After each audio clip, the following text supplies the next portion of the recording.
I want to thank you for the 231st consecutive sitting ovation that I have received. And it's nice to be here. Now, I want to tell you, you scholarship winners, when you get up here, some of you were a little shy. If you want to get serious about this business, grab hold of this damn mic and never let it go so you can be heard. Actually, you all did very well. Everybody was heard, but I understand the atmosphere of it. On a more solemn note, I have to make mention of someone we lost this past week. One of the great columnists that I've ever had the pleasure of coming in contact with, Stan Hochman of the Daily News, one of the great columnists that not only this city has seen, but I think nationally was certainly well known as one of the best in the country. If he and Bill Lyon are not the two best that have probably ever graced this city, then I don't know who else is. I'm sure, and we have a lot of good columnists in this town. But Stan Hochman happened to be, when I came to Action News way back in 1971, and walked into that newsroom, Stan Hochman was the first man that rushed up to me to welcome me. And I never forgot it, because he was preparing a sportscast that day. I wasn't working that day. I was just kind of getting my feet wet. And he turned out to be such a great, sincere friend that you knew right away that you were dealing with top quality. And all I can say is that condolences to the family and certainly to the industry. He will certainly be missed. So thank you for allowing me to do that. Now, when I arrived at Channel 6 way back, I can't believe this is the 45th anniversary. That means I'm 47. I started when I was 2. And the publicity department put together a brilliant plan for the new guy in town.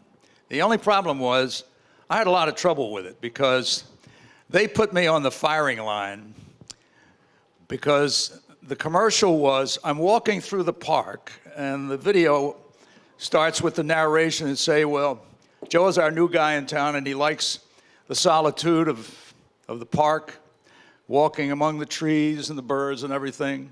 But he has one problem, and then there's a shot of these bobbing heads coming up over a hill on a path of about 25 gorgeous women supposedly chasing me, and it ends it up that across the street from Channel 6, there was an open field on the other side of the hotel.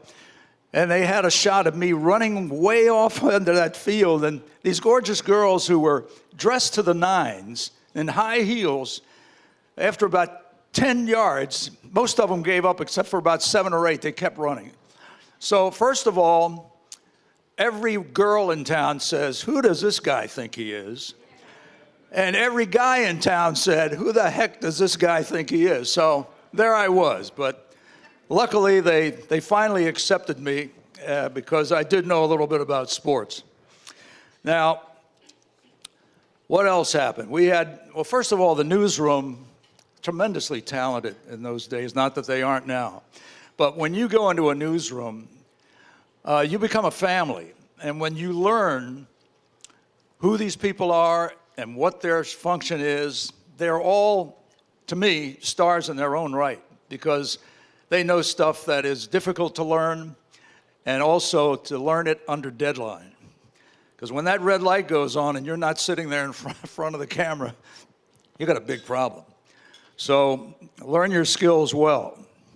Now, the toughest part is missing the people I used to work with. And when you folks get into the business, you young folks, and those who I'm sure have worked in the business, they know the feeling well, that you really miss a lot of the people that you've worked with.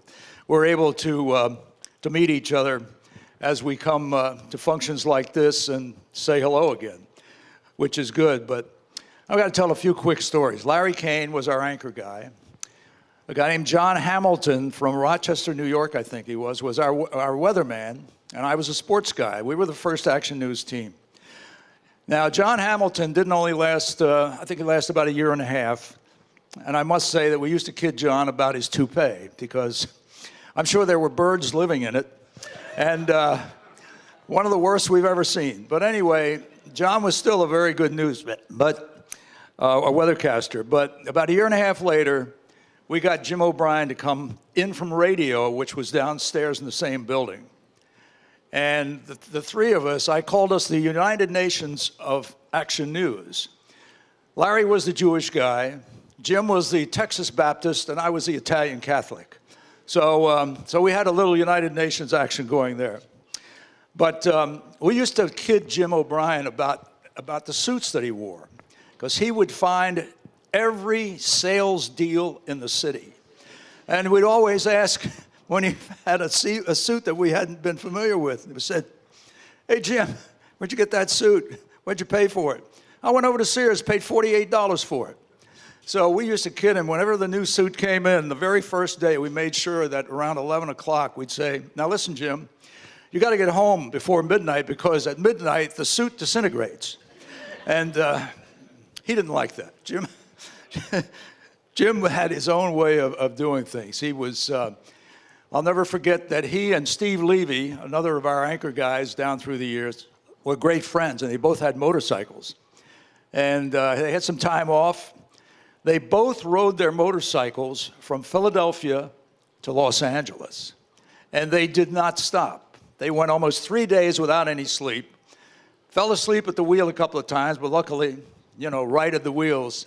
And that was Jim O'Brien. He lived on the edge, and we were shocked when he lost his life in the parachute jump, and he had over 400 jumps, but he got tangled up in the chute with another guy.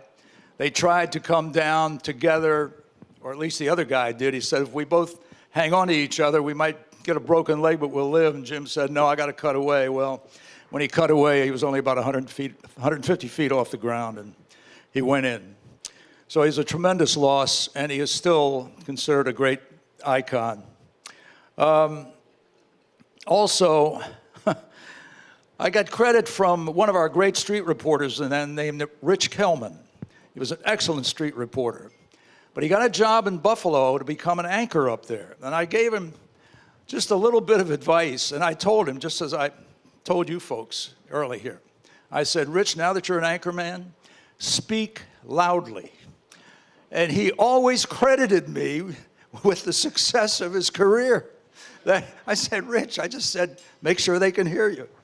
And he said, "You have saved my job. I've been at this for 30 years.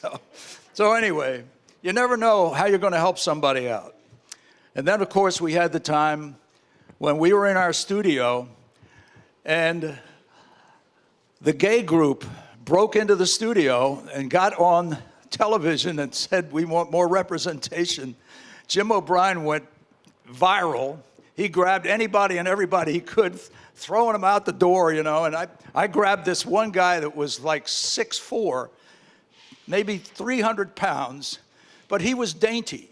And he just walked right out with me. I just let him out the door. I was very nice about it. And then the police were watching the show, and they showed up in about 7 minutes and, got everybody out of there. But Action News has just been a blast. I got so many great memories. I can't tell all the stories. Some stories I can't tell. But anyway, for the most part. But one other one I will say, and Steve Sachs, one of our great camera guys and floor directors, brought that up to me, that one night Jim O'Brien almost lost his job because he got into a big hissy fit with our producer, Rick Friedman, and says, "I'm not doing the show tonight, I'm walking out." Well, Jim lived about 10 minutes away. He walks out. It's 20 minutes to 11. We don't have anybody to do the weather. Larry Kane is just panicked. Larry, by the way, used to sit on 3 cushions so that we'd have symmetry with all the heads at the same height. And we used to hide the cushions from him anyway. But then just about 10 seconds before airtime, we'd give them to him. But anyway, I called Jim at home, and I said, "Jim, look, you have got to come back." I said, "Look, you can smooth this over with Rick. It's not going to be that important once you think about it tomorrow." And after cajoling him and so forth, and he was still a little bit reluctant, but he said, "Yeah, man, you're right. I'll come back." And that was about 2 minutes to 11. He got back in the building about 8 after, did a perfect weathercast, and stormed back out and forgot about the whole thing the next day. So we had our trials and tribulations, and but he did thank me for helping to save the job. Okay, well, listen, I don't want to go on too much because we have a beautiful young lady here who's going to get back to work this afternoon. And I'm sure everybody that ever watches Action News certainly knows who she is. Now, this news anchor has achieved icon status with Action News. Monica Malpass arrived at Channel 6 in 1988. And she was fully credentialed as a journalism degree from the University of North Carolina, a Rotary degree from the University of Puerto Rico, and later a political science master's degree from Villanova in 1999. She started as a solo morning anchor with 2 15-minute newscasts. Within 2 years, she was anchoring the nationally top-rated morning 2-hour newscast with Rick Williams and Cecily Tynan. Now, in 2004, Monica was named co-anchor of the 5 p.m. newscast and also anchors the weekend Inside Story political show. Monica has covered the inaugurations of presidents and the national and international stories like the John F. Kennedy Jr. plane crash and the funeral of Princess Diana. She has conducted innumerable exclusive interviews from Oprah to New York State Senator at the time, Hillary Rodham Clinton. Now, my aside is, I wonder if Mrs. Clinton realized that she wasn't the most attractive woman in the room with Monica. Anyway, she has won many, many awards for her journalistic prowess, including 2004 Ethos Award by character from the Villanova University Honor Society, plus the Society of Professional Journalists for Best Children's Series in 2003. And to list all of her awards, we would be here as dinner is being served. But she is very active in the community, serving on the board of the Children's Hospital of Philadelphia, performs some 50 charity events in the area every year. And in 2006, she was inducted into the Broadcast Hall of Fame. Ladies and gentlemen, without further ado, Monica Malpass.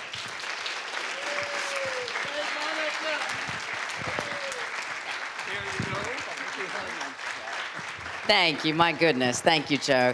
Thank you to all of you, my dear esteemed colleagues from the Broadcast Pioneers. You led the way and continue to lead the way, so without all of your dreams and your accomplishments, Action News would not have done what it has done for 45 years. So our thanks to you, literally. And I just want to say to Bernie Przenica and all the current and former members of Action News, it is truly a team effort. If you've ever worked on an awesome team in sports, in politics, in your job, in your schoolwork, then you know a team is just nothing to be sneezed at. It is the most important thing you can do, in my opinion, in your career. To be terrific on your own is great. To be part of a winning team is unstoppable. So find some winning teammates and hang out with them, right? That's how you're gonna go that extra mile. I just have a couple of ideas for you. Clearly you have a concept of where you wanna go and what you wanna do. And to every one of you, I just wanna tell you a little quick thing that came across my computer yesterday from our parent company, Disney, that I thought really summed up how to get a concept and keep it real for yourself. Don't ever forget, every hit show from Shark Tank on down started as a pitch. Every script starts as a blank piece of paper. Every actor began as a dream in somebody's mind they wanted to act, and every anchor like me started as a reporter. And if you ask my first boss, I was a 2-bit, sort of no-count reporter because I hadn't had any experience in the industry. I was a journalism major, did a little radio, had an internship in TV, and nobody would put me on the air. He had the courage to say, oh, how bad can it be, right? Not a ringing endorsement, but nonetheless, I say even no matter how small you start, take that first little tiny opening and dash. Don't ever look back. Run as fast as you can. And dream big, because you never should apologize for how big of a dream you have. Not to your family, not to yourself, not to the world. Also, I think that you should realize I don't care for the advertising campaign that says live fearless. That is just so untrue. Who in the world, what human being has ever been without fear? From President Obama, who's afraid of what his legacy will turn out to be, every person running for office is afraid they might not win. Fear is a human component, and it's very naive to believe that you will not be afraid. If you're not afraid, to me it means you're not dreaming big enough. My 15-year-old son just ran for class president at his school. It was the first time outside a sports arena that he had stretched. It was his idea. He asked me actually 2 days beforehand, can I listen to a speech? And I'm like, a speech for what, English? He said, no, I'm running for class president. So it wasn't at my encouragement. He thought of it. And the morning of the speech, he woke up and he said to me, he looked me in the eye, and he said, you know what? I have the worst feeling in my stomach. I think I'm going to lose. And I said, you know what, Jake? That makes you human. If you don't have that little seed of doubt, that little bit of fear, then I don't want a president of my class or of my university or of my country who is not a human being. We don't need androids who feel nothing. We need people who have feelings. So take that little kernel of fear and use it. Not to use fear as a partner in your life is to really not be a realistic person who's not reaching. So I say it's really the mastery of a number of fears. You have to choose which fear is going to lead you. Are you more afraid, in my opinion, of being mediocre? Are you afraid of being anonymous? Are you afraid of inconsequentiality? Those are the things I'm afraid of. So those fears guide me because I don't want to be those things. My fear of failure is far less than my fear of being nothing. I'd rather try and fail, even on a big scale, than never have tried because I might have failed. So what? When all of us, it's said and done, and at your graveside service, they don't list all the things you failed at. They list all the things you rocked at, right? They list what you did. So if you don't think it and you don't do it, you won't have done it, right? Everybody fails. In fact, I just want to mention to you, you should be realistic about failure because 9 out of 10 startup companies fail. And 3.5 times, that's how often a millionaire goes bankrupt. Every single millionaire goes bankrupt 3.5 times in their life, in their career. But they don't say that at the graveside service. They tell you the 4th time they did it. Steve Jobs thought of Apple, then got fired from Apple. And so he went and did Pixar. Wow. Oh my gosh, right? So fear is your best friend. And failure, you have to be realistic about it and deal with it. So I say, look at failure and go, that did not feel good. That just made me so upset. I failed. I was awful. Go home, right? Have some popcorn and watch a little Netflix. Soothe yourself. Don't deny that you failed. You failed. You were awful. It didn't work out. People didn't like you. Whatever it was, you have to realize it didn't work, right? And then I want you to calm down, and however long it takes you, a day, a week, a month, soothe yourself with the people who love you. Ask them what they think you might have done wrong. Try to learn from it, and then get back out there and try again, because the 4th time you're going to be a millionaire, right? The 4th time you're going to win Shark Tank at the pitch. But if you do what most people do, which is give up the 3rd time they go bankrupt as a millionaire, now that's not my issue, but you know what I'm saying. If they give up at number 3, we would never have Apple computers. We wouldn't have Pixar. We wouldn't have Bob Iger leading Disney. We wouldn't have Jim Gardner anchoring Action News. We have all failed, and failed brilliantly. Maybe not today, but I say also to my teenager, the problem with you having a mom who was a little bit older is you didn't see all my failures. You woke up and I was Action News almost, right?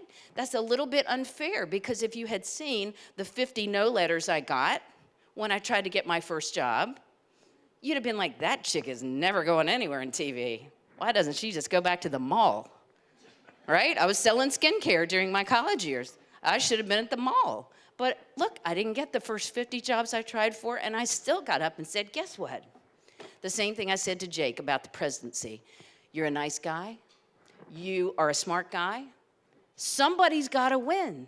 Might as well be you, right? Take that little piece of fear, turn that around and go, it might not feel good today, but I'm going to stand straight, and I'm going to look them in the eye and speak with power and with passion and with kindness. We don't need any more, right? Not nice leaders. I'm going to say it like I mean it. I'm going to sell it, and if I feel a little bit like I might not get through it, I'm going to get through it, and then I'm going to go home and see what Mom thought. He won. Okay? So the bottom line is, I don't have all the answers for me or for Jake or for you, but the answers I do have is this. You should have 2 things in your wallet besides lunch money. You should have a list of specific things you'd like to accomplish in your career, in your life, and I mean read them. When you're having a bad day, when you didn't get whatever you wanted, read it, right? I've got one in my wallet right now. I might not do them all this week or this year or next year, but I've got a list, right? I've got some thoughts. I've got something concrete that's plan A and plan B and C and D in my life because I want to have a life plan. I can't plan it all out, but it won't be for lack of not thinking about it.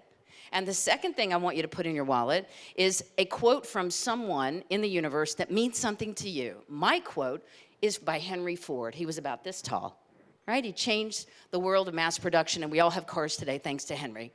Henry Ford said, whether you think you can or you think you can't, you're right. You are right. I think I can, I know I can, and I know you can, and you can, and I want to interview every one of you when you do it, okay? Think it and do it. Thank you. Thank you, my dear. Good job.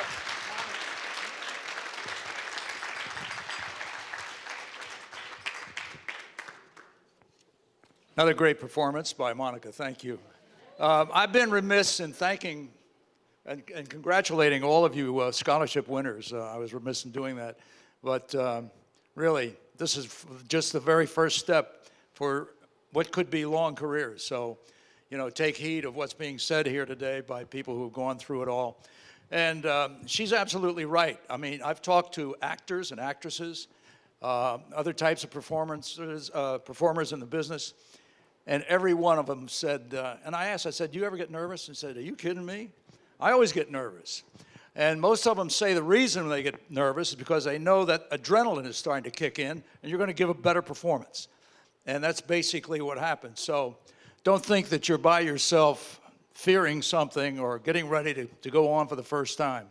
Remember, people love to like people. And when they see you on the air, just be yourself, and I'm sure you'll be very successful. Now, I've got the pleasure of introducing someone whom I've worked with for many, many years. The guy with the camera. He's always got the camera. You got to watch out for him. He's taking your picture.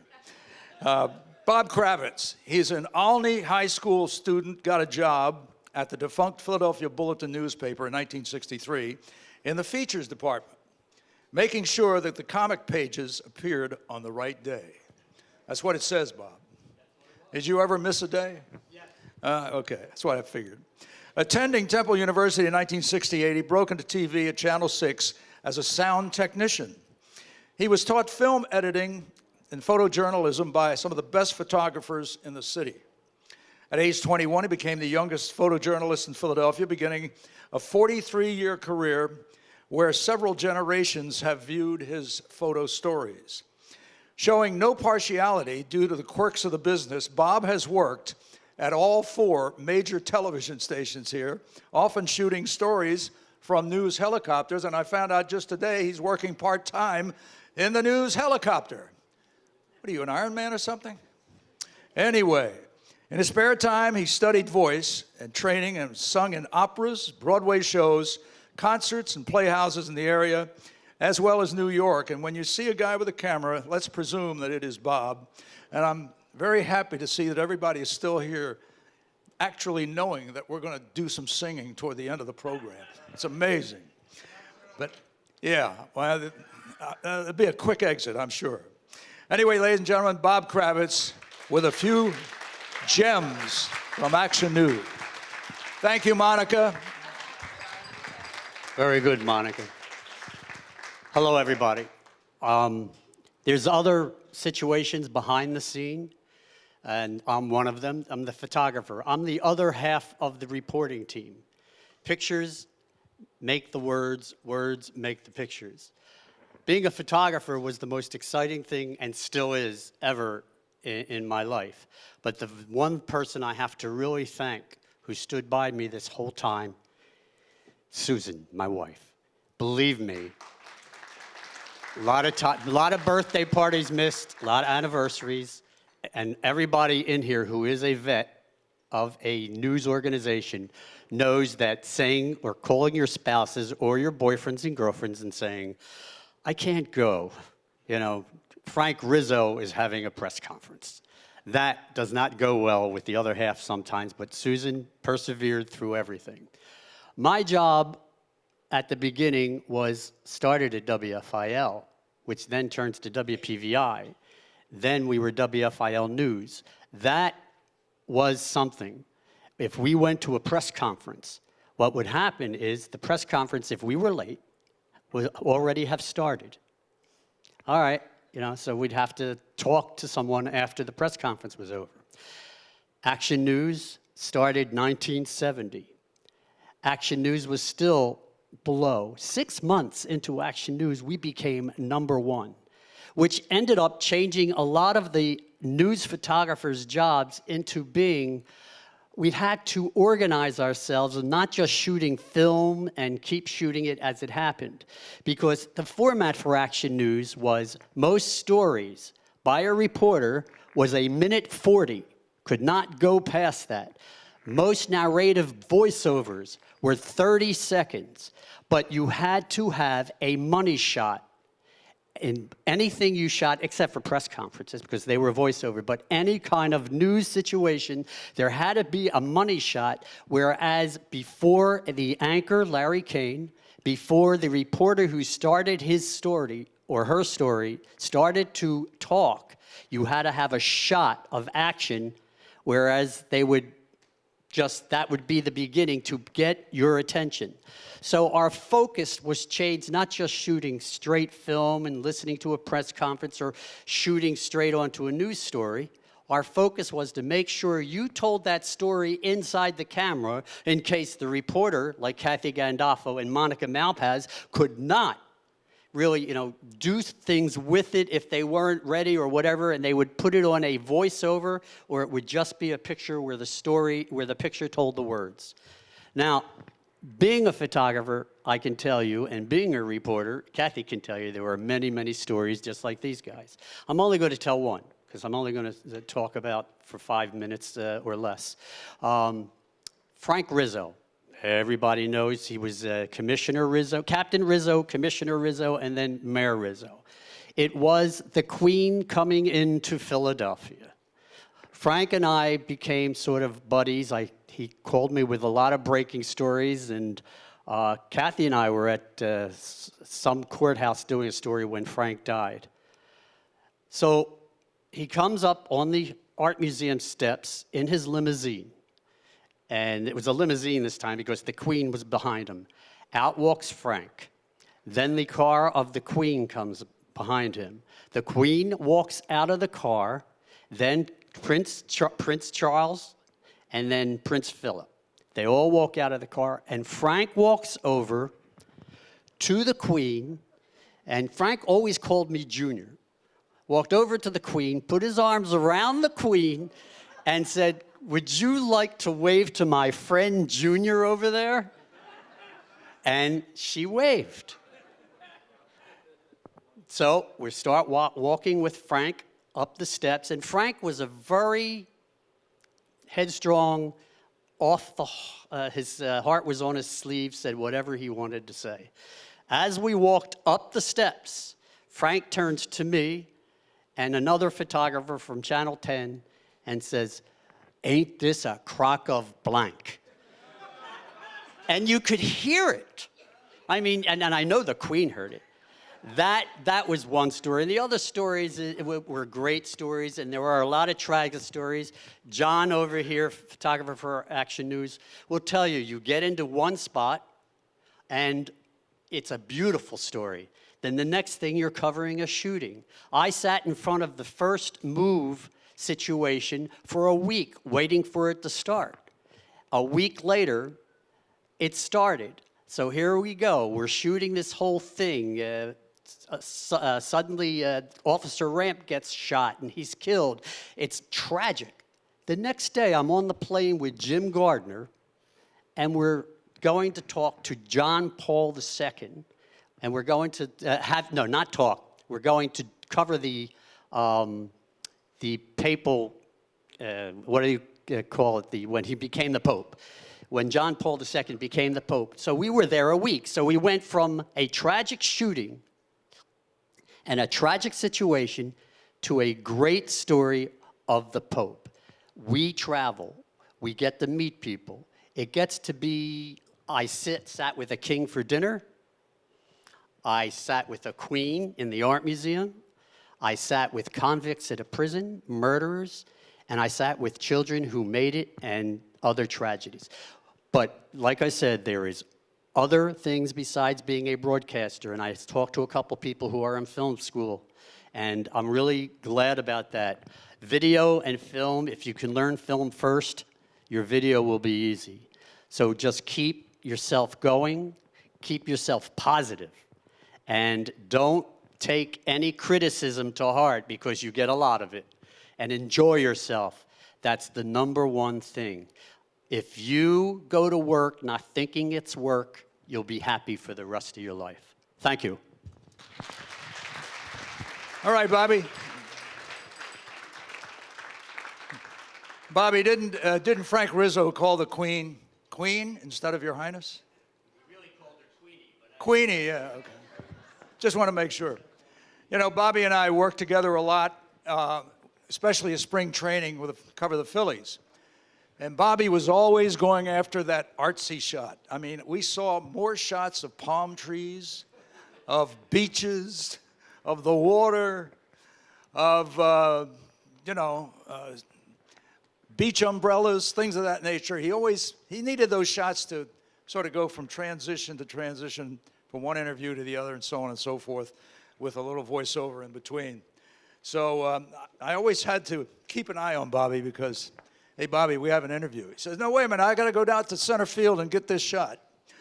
But he always came back, so that was good. All right, right now, in addition to our regular format here, I'd like to call up someone in a moment to talk about a gentleman that we had on our floor who was our lighting director, Bill Russell. Bill Russell was a genius at lighting, and I'm telling you, if he can make me look good on the air, he can make anybody look good. And we all, I'll tell you, that was a very important part of just why Action News was such a success. Lighting is extremely important. For instance, if you got too much light above, and you may have just, slight bags under your eyes or something, if he puts the light in the right place, those bags are gone when you're on the air. And someone who knew a lot about him, Bill Russell was a U.S. Marine, fought in World War II. And we lost Bill a couple of years ago, I guess it's been that long. And a great guy, and we had such a great team of floor people with Steve Sachs and all the other guys, Al Alvanian, and just so many of them to mention. But I want to call up Marie Panarelli, who was at Action News at the time. And as a matter of fact, as I arrived, she had just left, I believe. So, Marie, why don't you come on up and talk a little bit about Bill and the genius with the lighting and what it meant to Action News.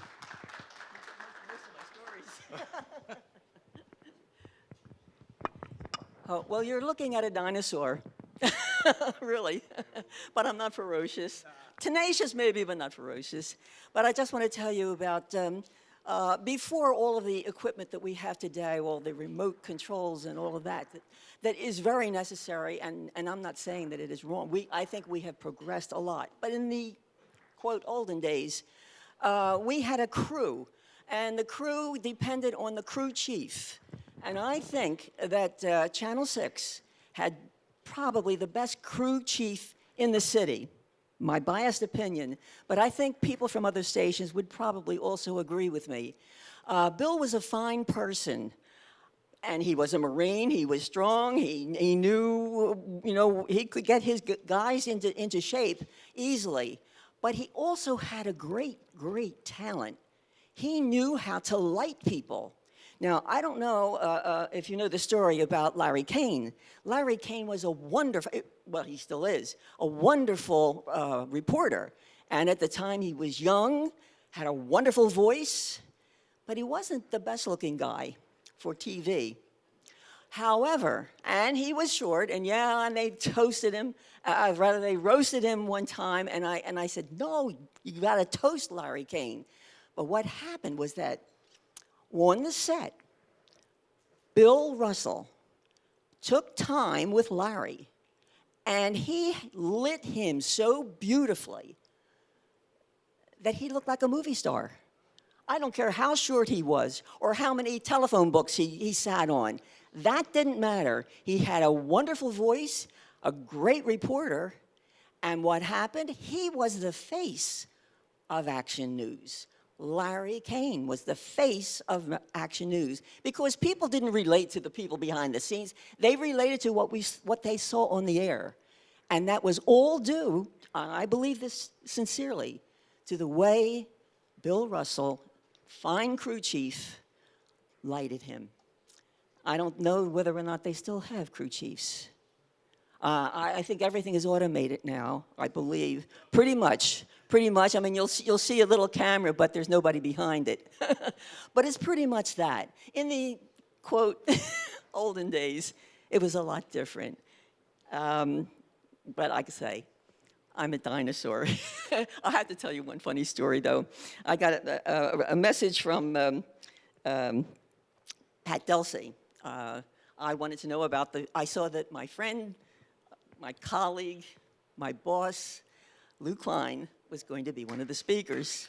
Wonderful man, love him, love Janet. But anyhow, I had to call because I hadn't received a letter. I do not use email. I'm telling you, I'm a dinosaur. So I called, and I got a recorded message from Pat Delsey. And he kept talking about, oh, well, the snail mail, the snail mail, the snail mail, the snail. If I heard it once, I heard it 10 times, snail mail. I thought, he's calling me a snail. I said, I'm not a snail. Escargot, maybe, escargot mail, but not snail. But anyhow, thank you for the opportunity. Thank you, Marie. Hey, I've got to tell you 2 quick stories that I left out. First of all, when I first came to Action News, Larry King, and I guess he was making some pretty good money then, but I couldn't believe the car that he was driving when I was out in the parking lot. He was driving a certified junker. I mean, I don't know how the wheels even turned on this thing. So Larry King tells me the story that happened about a week later. This was about the 3rd week I was there.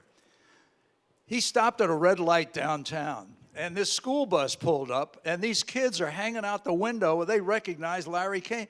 Larry King, Action News, hey, how you doing? And then one guy's looking there, and he says, hey, Larry, why are you driving that piece of junk? The next day, Larry King drove into the parking lot with a brand new car. I mean, that's a man of action. And the other one, let's see. The other one is when I was on the air, I've been on the air a couple of years and so forth, and I was speaking at this luncheon, and it was a women's group. And after the speech and so forth, I was talking to some people that came up, and, we're talking. A couple wanted autographs or whatever. And this elderly woman, she had to be 95 if she was a day, but she was pretty spry. And she came up to me and she says, Mr. Pellegrino, I watch you every night. And I said, well, thank you. Thank you very much. I appreciate it. We need the ratings. And she says, and Mr. Pellegrino, as a matter of fact, I undress in front of you every night. For the first time in my life, I was totally speechless. What the hell do you say to that? But anyway, I had to relate that. All right, let me get these cheaters on. I can read a little faster. What do I do? Oh, here they are. Okay. Not many can say that they have to search the country for a job in broadcasting. Well, Action News found a homegrown talent when they hired Kathy Gandolfo in 1975 as a writer. 2 years later, she was promoted to general assignment reporter and became the New Jersey correspondent. Now, Kathy grew up in South Philly, attended St. Maria Goretti High School, graduated from Temple University with a Bachelor of Science degree in radio, TV, film. She earned her stripes working in radio for WFIL and WCAU, and in 1973, she became a part-time news broadcaster for WIFI-FM before arriving at Channel 6. After covering many Jersey stories, such as the advent of casino gambling in Atlantic City, her assignments changed to cover the entire area, including national conventions. And she went to the Vatican to cover Catholic Church issues, such as the elevation of Archbishop Justin Regali to the College of Cardinals and the funeral of Pope John Paul II.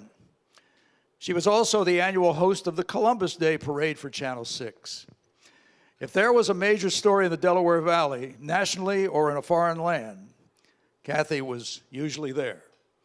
She is a member of the advisory board of the St. John Neumann and Maria Goretti High School and other organizations. And in 2008, she was inducted into the Broadcast Pioneers Hall of Fame.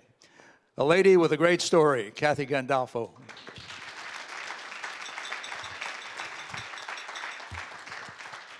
Thank you, Joe. Thank you. Well, first, I'd like to congratulate the recipients of the scholarships. They're all so darn cute. Are they cute? Was I ever that young? Well, yeah. Okay, the year is 2015. The Pope is coming to Philadelphia. A new mayor will be elected. But the big story on Action News is that Action News turns 45. When I learned that we were celebrating the 45th anniversary of Action News, I thought, geez, I thought Action News was really a lot older than that. And I come to find out even Action News is younger than I am. I've been retired for 3 years now, and people still ask me questions about Action News. What was it like to work there? Did I ever fly in the helicopter? Did someone write my scripts? Who did my hair? Who picked my clothes? And of course, the perennial question, what is Jim Gardner really like? And people still remember Jim O'Brien. As I try to answer their questions, I tell them, well, working at Action News was very often insane, never boring. When I was told that Action News was turning 45, it occurred to me that it was born while I was in college, while I was at Temple. And it was only 5 years old when I went to work there. And in those early days of Action News, it wasn't always so polished. It was a loosey-goosey operation sometime. I was hired as a writer and told to report on a Saturday. Now, who reports to their job, the first day of a job, on a Saturday? But I did, and I showed up in the newsroom, and there was a rookie producer there producing the weekend show, and she looked at me, and her first question was, who the hell are you?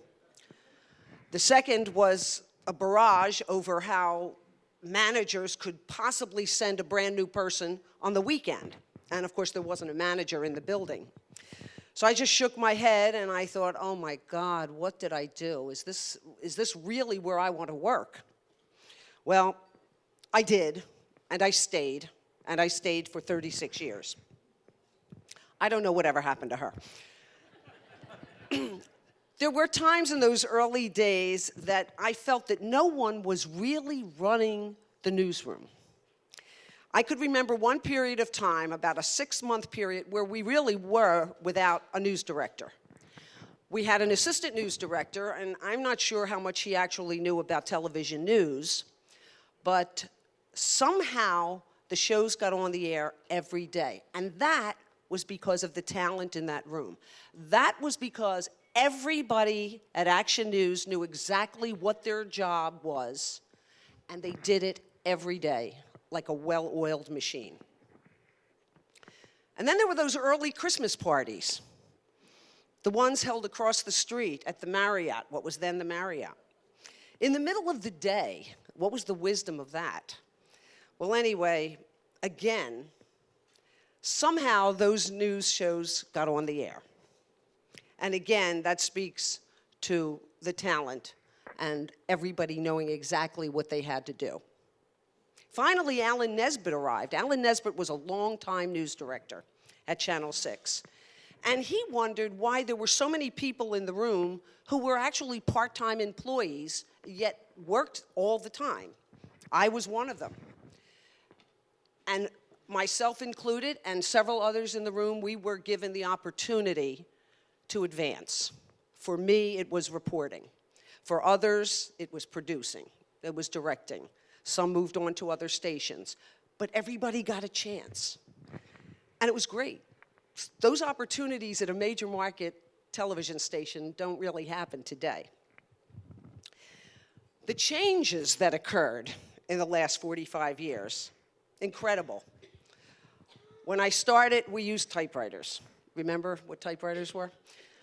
We went from typewriters to computers, from film to digital, news cars to satellite trucks, half-hour newscasts at 6 and 11, to more shows now than I can keep track of, and of course, social media and online. And long before there were cell phones, we had our pagers. Remember pagers? And because I covered New Jersey and very often went to the shore, I was out of pager distance. So I had a special long-distance beeper. Ooh, a long-distance beeper. And we would be driving around at the shore, and the beeper would go off, and quick, we had to run to the nearest phone booth to call in, like Superman. What's a phone booth? Exactly. I had to do 2 stories a day, and when we were at the shore, the first story had to get back to the station. In those days, we didn't have microwave. In order to get things back to the station, we had to use landlines.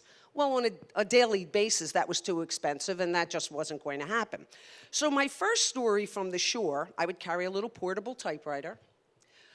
I would type up the story, we'd do the narration, put it in a little package, and bring it to the Atlantic City bus terminal. And the story was put on a bus, a New Jersey Transit bus, and sent back to Philadelphia. And somebody on the other end was waiting for it, usually. That worked very well for probably a number of years until finally the tape never made it off the bus, and I don't know where the tape ended up. Finally, we, of course, were able to go live from the shore, and through microwave communications, got our stories back that way.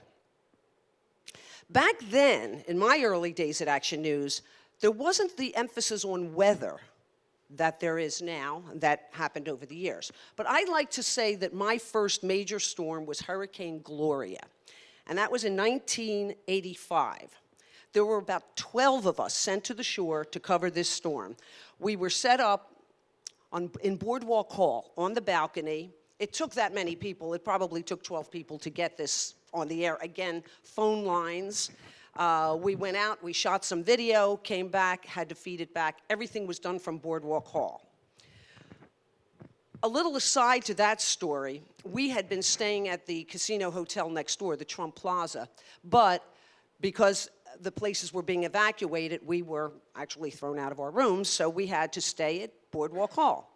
And, you know, we wanted to try and get a couple hours sleep, if possible. Basically, we were relegated to sleeping on the floor. So one of the other reporters and I are kind of sacked out on the floor, and all of a sudden the light goes on, and in comes NBC News, and they're going to sit up. So one of the security guards came over and said, "Come with me." And he takes us into one of the major exhibit halls. As it turns out, it was a home show that week. So he took us into a room with about 100 mattresses. So he rustled up a couple of blankets for us, and we ended up sleeping on these plastic-encrusted mattresses in Boardwalk Hall. By the time I left in 2011, my last storm was Hurricane Irene. There were 3-person crews then, and we were fanned out up and down the Jersey Shore and everywhere else. So everything changed a lot between Hurricane Gloria and Hurricane Irene. My final storm being Hurricane Irene, again, I had a great story that went with that one. All of Cape May County was evacuated, as was Atlantic County. And of course, everyone is going that way on the Parkway, and we're going into the area.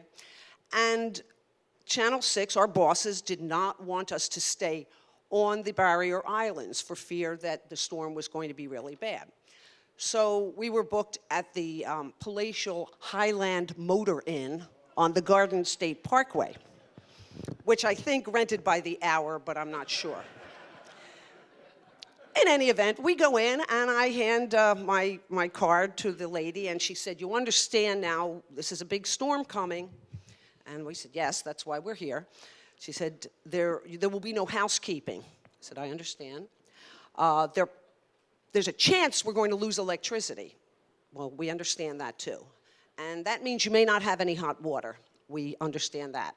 She takes my card, she swipes it, and hands me the keys and said, "Okay, we're leaving, we're evacuating."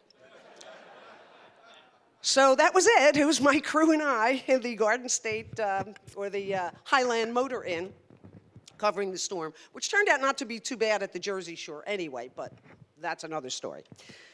Over the years, more and more money was spent on trips. You heard Bob talk about some of them, and how you could be doing a fire one day and be off to Rome the next day. I was lucky enough to be a part of many of those trips. I was lucky enough to have been sent to Rome and the Vatican on any number of occasions, and I will always be grateful for those opportunities. They were wonderful experiences, and ones that I will never forget. The newsroom itself, the physical plant, in the early days, small and dingy. The desks, such as they were beat up. I resent that, by the way. But you know it was true, right? Yeah. The desks were beat up, the typewriters were old. It was a gritty operation. But it's kind of like we were Philadelphia. I think in some strange ways, you know, we were gritty, and Philadelphia was gritty, and in some way that contributed to our success. That said, there were numerous renovations made to that building over the years, and then finally, the place that I affectionately call the dump at 4100 City Avenue was demolished and replaced by a gleaming new building. And I was glad that I could spend a couple of years in that building before I retired. What I like best about that building? Well, a lot of things. But one of the things I like best is the cornerstone. The cornerstone gives the date of the dedication, and it says WPVI, dedicated to the employees of WPVI. That building dedicated to the employees of WPVI. Because let's face it, the success of Channel 6 in general and Action News in particular are the results of a lot of hard work from good people that worked in that building over the years. As a college kid in 1970, I would never have dreamed that I would have had the opportunity to work as a reporter in my hometown for the #1 news operation. But I did, and it was a great, great ride. So with that, happy anniversary to Action News. As the world and technology continue to change, I wish you continued success. And for me, I want to say thank you for the memories. Thank you, my dear. Good job. Good job, Kathy. Thank you. Yeah, I'll tell you, the day that I was hired at Action News, I mean, and I had already met some of the people, and our news director, Mel Campman, and all the people that were there when I got there. I was very blessed to be hired there. And anybody who worked there basically felt the same way. We became #1 very quickly because of the talent in that newsroom. Well, where do you start when you talk about a legend and really is a pioneer? Pardon the cheaters here. I'm not talking covered wagons or anything like that, just a man. Lou Klein, with a vision from Cheltenham High School and later an English degree from the University of Pennsylvania, he began working at WFIL-TV in 1950, and all the way up to 1972 was a partner that purchased Triangle TV stations from Walter Annenberg. Lou's group, Gateway, had stations in 3 Northeast states and worked his way up from vice president to president from 1984 to 1993. He was supervisor of programming of Annenberg stations prior to the purchase. He directed the Sally Starr Show and Romper Room, and he produced Phillies telecasts for 15 years. How he stood the Phillies for 15 years is an accomplishment in itself. That reminds me of the Bob Uecker story. He used to be a catcher for the Phillies, and of course, legendary. He became an actor, he became a constant guest on the Johnny Carson Show. And he said one time in Philadelphia, he was arrested by the police for being drunk and disorderly and was fined $150. And then after the police thought about it for a while, they fined him another $200 for playing for the Phillies. Anyway, thank you. Would you sit in every seat? Thank you for that laugh there. He produced Dear Julia Mead and was executive producer of Bandstand and its network counterpart, American Bandstand, in 1967, helped to create Captain Noah's Magical Ark, the award-winning children's show, and many more.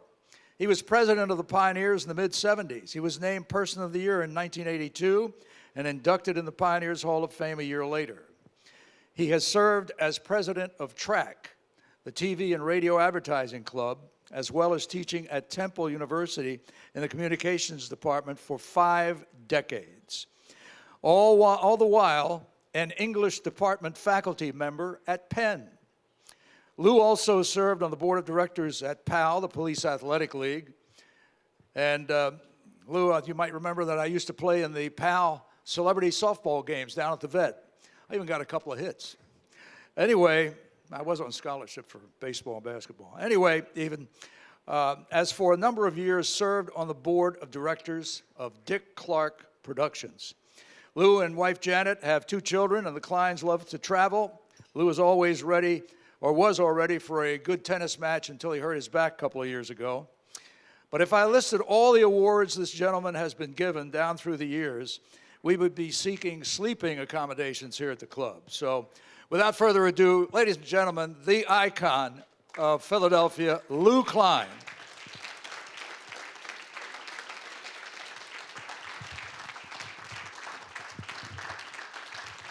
Thank you. Thank you.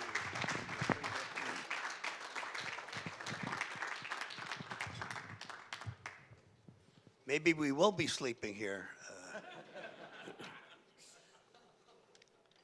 First, I'd like to congratulate all of the scholarship winners. I'm very pleased to see that there were so many from Temple University. I'm also pleased to see so many former students of mine at Temple University that have been so successful, not because of me, but despite whatever guidance I gave them, including, I might say, since we're celebrating the 45 years of Action News, that one of those students was Bernie Prezenica, who's president of Channel 6, the station with Action News.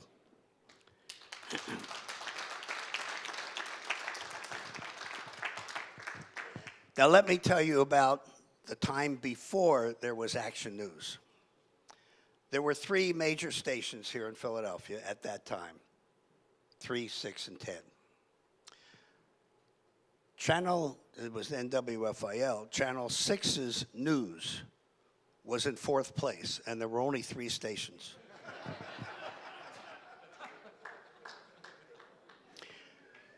We were nowhere, and we were nowhere for a long, long time.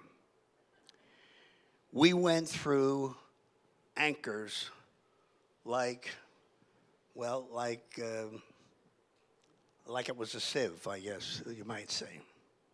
We had George Redpath. We had Joe Phipps. We had Al McDowell. We had Gunnar Back.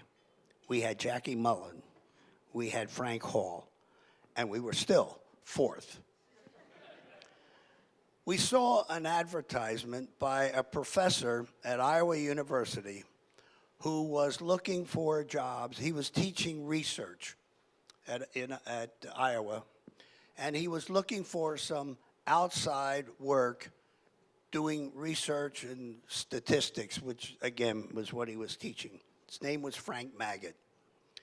And we got in touch with him to do some research here in Philadelphia, and he did.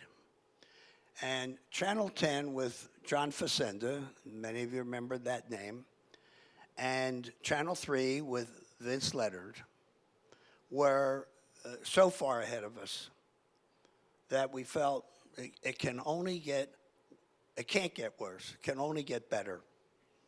And we had Frank Magid do a research study, a number of research studies here in town. It was amazing because he came back with word. He said, you know, you can do well. You can be successful. You can be number one. Because the anchors on the other stations, the formats on the other stations, were getting old. John Facenda had been an icon. John Facenda could walk on water on the Delaware River as far as the city was concerned. And he said, you've got to change the format. You've got to get away from Walter Cronkite and that style of news, John Facenda and that style of news. And we did. There were 4 of us at the station who were really involved in developing Action News. George Kohler was the leader, and most of the ideas that came for Action News were from George Kohler. Gene McCurdy was the manager of the station, and I hope that name at least rings with some of you. Mel Campman was the news director, and at that time I was the program director of the station. And we developed what turned out to be the format for Action News. You know, a lot of people talk about Action News. What is Action News? Other than the name, Action News. Action News, and I'm going to correct a couple of things that have been said before here, but we believe in transparency with the news. Some of the things that were said. Joe, I apologize now by telling you that you were not in the first show of Action News.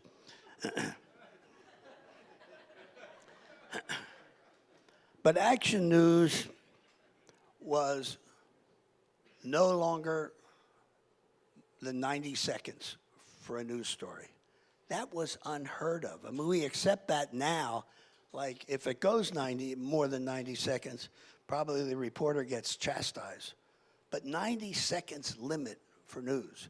Stories went for minutes at that time.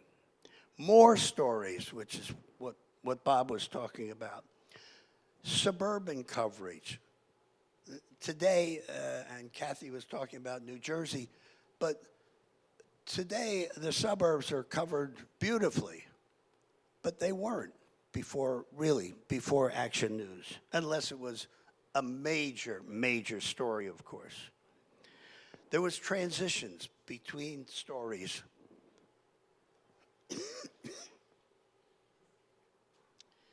The whole idea of the headline, but the big news was the opening and still is followed as part of that format. Younger talent. John Facenda was probably in his 70s at that point. In fact, when Larry Kane was first the anchor, people said he was too young, said he was too cocky, said he was, not a real newsman. Larry, when he first came to town, was a radio newsman for us, and that was 1966. Well, Action News went on the air April 14th, I think, April 6th, where are we? Thank you, 70. Yep. Oh, thank you. Good. I was hoping somebody would do that.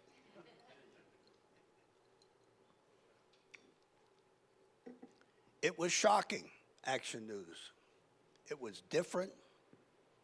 It was, in some ways, considered not really news as it should be presented. And within 6 months, it became the #1 news. It's been that way since back then. It continues to be that way. And there are a number of reasons. Think about this. In 45 years, there have been 2 anchors for Action News.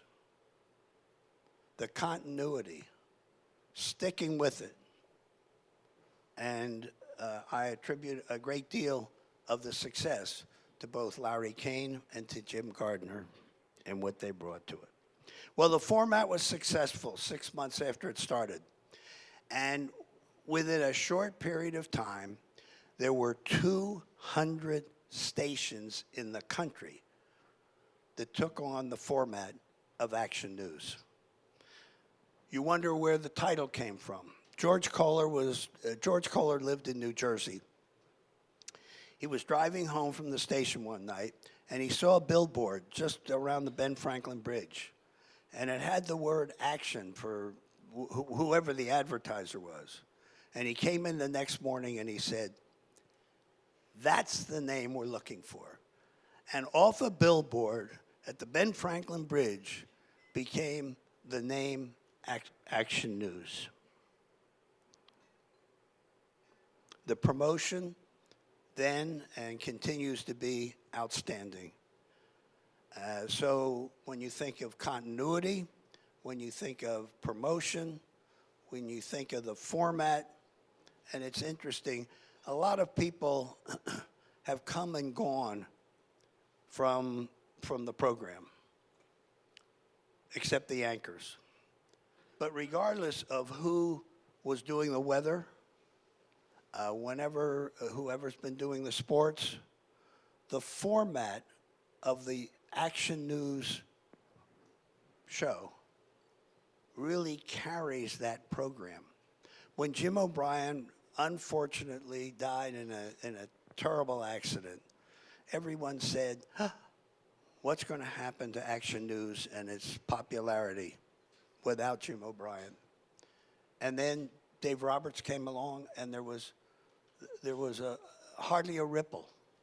Same thing with various sports anchors that come, go, replaced, and yet that program continues to be #1, and probably will continue to be #1 for a long, long time because it's in very good hands and an excellent staff.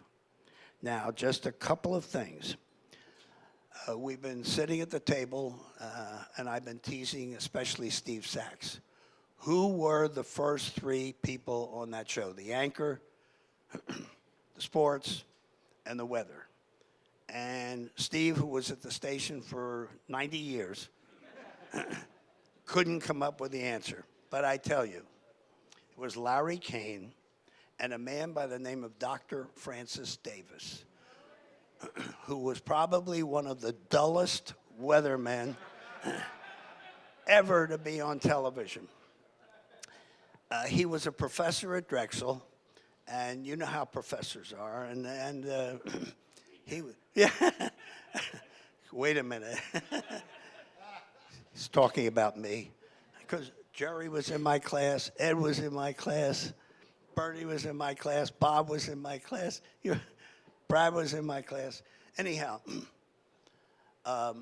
Dr. Francis Davis and Bill White, former Phillies baseball player, and then went on to broadcast the Yankees for 14 years, and then became the commissioner, first a minority commissioner, president of the National League. They were the three who started this. Joe, you came along very shortly thereafter. They gave me wrong information. Jerry, if you gave me the information.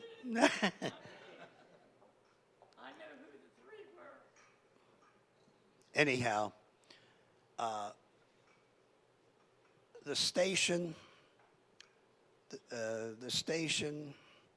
the people who've been there through the years, the philosophy of the management there, what Channel 6, both WFIL and WPVI, have contributed to this community through the years is absolutely outstanding. And I am sure as we look to the future that it will continue to be that way because the people who are there are fine broadcasters and understand how to reach the community and to serve the community. So I'm proud that I was part of Action News when it started. I'm still, although I've been gone from that station for 45 years approximately, or whatever, that I still take pride in seeing what the current management does and continues to do with Action News.